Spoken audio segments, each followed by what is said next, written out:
Aminado si Pangulong Ferdinand Marcos Jr. na isa sa mga hamong kinakaharap ng kanyang administrasyon ay ang muling pagkamit ng tiwala ng mamamayan sa gobyerno.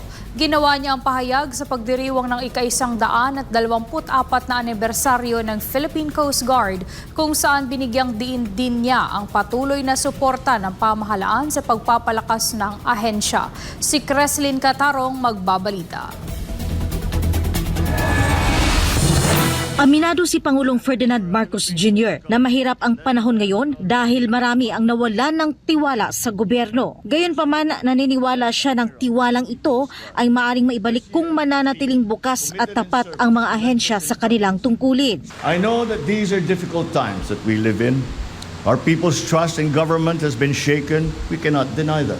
Sa pagdiriwang ng ika-124 na founding anniversary ng Philippine Coast Guard na ginanap sa Port Area, Maynila nitong Huwebes, binigyang pugay ni Marcos Jr. ang PCG bilang isa sa mga ahensya ng gobyerno na muling nagpabalik ng kanyang tiwala sa dedikasyon ng mga kawani ng gobyerno. The PCG is one of the government agency that restores my faith in the dedication of the workers in government. When I see the PCG in action, I see what the best of government can look like.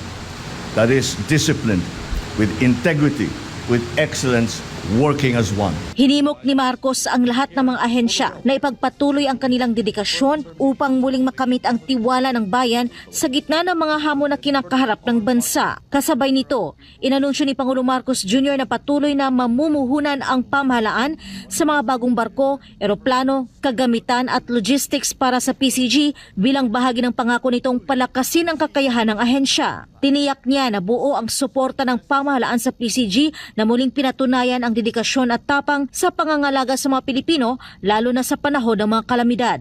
Whenever our people see you during rescue missions or in your day-to-day patrols, what they see is that the government is still working diligently and is worthy of their trust. Ipinahayag din ng punong ehekutibo ang plano ng pamahalaan na magtayo ng mga pasilidad upang matiyak na mananatiling pangunahing prioridad ang kapakanan ng mga tauhan ng PCG maging sa dagat o sa lupa. Kabilang sa mga pasilidad na ito ang PCG General Hospital, ang Maritime Law Enforcement Training Center sa Misibis at ang First Responder and Nursing Service Facility.